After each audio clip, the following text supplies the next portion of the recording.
రైతాంగం సంతోషంగా ఉందా? రైతు కూలీలు సంతోషంగా ఉన్నారా? భవన నిర్మాణ కార్మికులు ఉన్నారా? యువకులు ఉన్నారా? మహిళలు ఉన్నారా? ఏ వర్గం ఈ గత ప్రభుత్వంతో సంతోషంగా లేని పరిస్థితుల్లోనే ఈ తీర్పులు వచ్చినాయి అధ్యక్ష. ఆ తీర్పుని ఆ 5 ఏళ్ల పాటు జరిగినటువంటి కష్టాల్ని నష్టాల్ని ప్రజలు ఒక పీడకల్లాగా మర్చిపోయి చంద్రబాబు నాయుడు గారే దిక్కు. ఆ రోజు 2014 రాష్ట్ర విభజన తర్వాత ఈయన చేతిలో సురక్షితంగా ఉంటుంది అని నమ్మి ఎట్లా ఓటేశారో మళ్ళీ ఒక్క ఛాన్స్ అని అవకాశాన్ని ఇచ్చి మోసపోయాం. మళ్ళీ మాకు నమ్మిన వ్యక్తి ఉన్నాడు, మేము ఏం చేసినా కూడా ఆ నిమిషం బాధపడతాడేమో కానీ మళ్ళీ మా కోసం పనిచేయడం ఆయనకు అలవాటు అని తెలుసుకున్నటువంటి ప్రజానీకం మళ్ళీ ఆయనకు ఓటేసి అద్భుతమైనటువంటి మెజారిటీతో గెలిపించినందుకు గుర్తు చేస్తున్నారు అధ్యక్ష. ఇక మా గవర్నమెంట్ లో ముఖ్యమంత్రి గారు నిన్నే సభలో చెప్పారు అధ్యక్ష, లా అండ్ ఆర్డర్ అనేటువంటిది నిజమైన స్ఫూర్తితో ఇంప్లిమెంట్ చేస్తారు. దానికి రాగద్వేషాలు, కుల మతాలు, పార్టీలు ఉండవు, ఉండబోవు. ఇది తన సహచర మంత్రివర్గానికి, శాసనసభ్యులకి, పార్టీకి, ప్రజలకి అందరికీ ఒకే చట్టం ఉంటుంది అనేటువంటిది శాసనసభ సాక్షిగా ఆయన నిన్న ప్రకటన చేశారు అధ్యక్ష. మార్పు అనేటువంటిది కళ్ళ ముందు కనపడుతుంది అధ్యక్ష.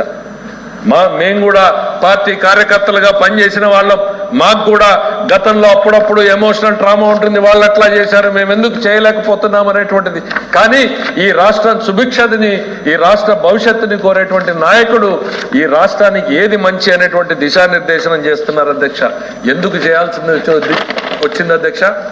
రాష్ట్రంలో బ్రాండ్ ఏపీ అనేటువంటిది పోయింది అధ్యక్ష. పోటీ ప్రపంచంలో ఒక రాష్ట్రానికి ఒక బ్రాండ్ లేకపోతే ఆ రాష్ట్రం అభివృద్ధి సాధించడం సాధ్యమా అధ్యక్ష?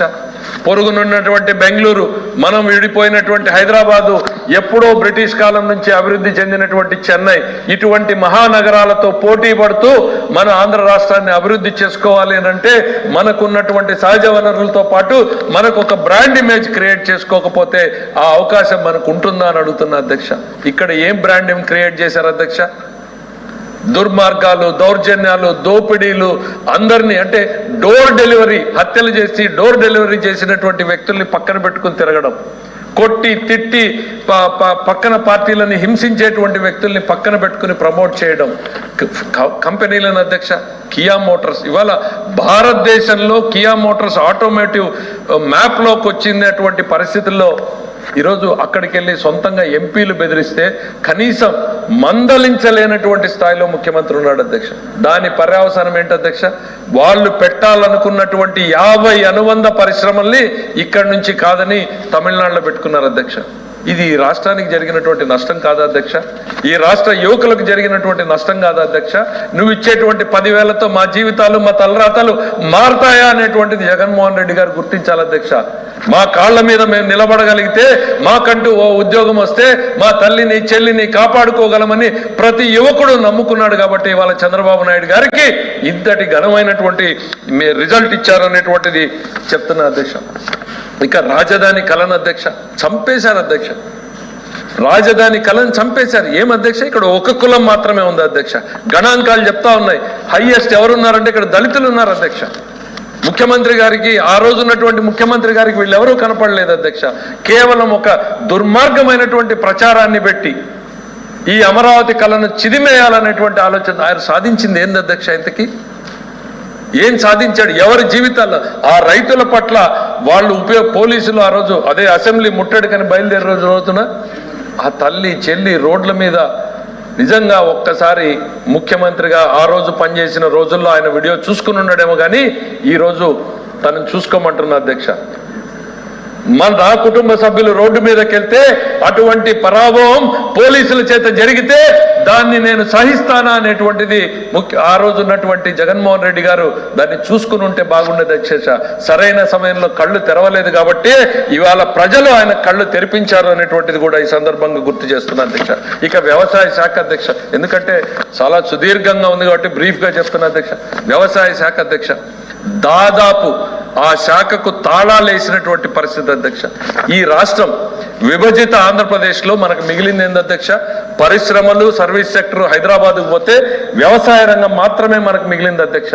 మన జిఎస్డిపి కానీ, మన ఆదాయం కానీ, మన రైతులు పండించేటువంటి పంటల నుంచి వచ్చేటువంటి పరిస్థితుల్లో ఆ ఉన్న వ్యవసాయ రంగాన్ని, దానికి జీవనాధారంగా ఉన్నటువంటి నీటి సరఫరా రంగాన్ని రెండింటినీ కూడా చిరిమేసినటువంటి పరిస్థితి అధ్యక్ష.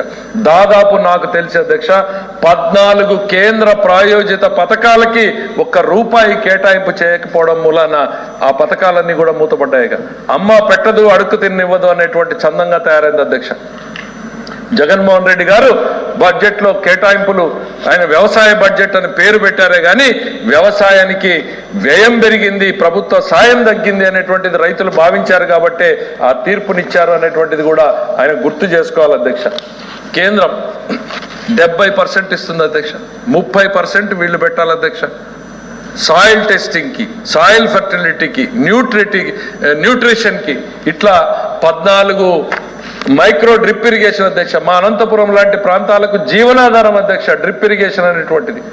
ఇవన్నింటికి కేంద్రం డబ్బులు ఇస్తూ ఉంటే ఈయన మ్యాచింగ్ గ్రాంట్ కట్టకపోవడం మూలాన మా తలరాతలు మారాయి అధ్యక్ష.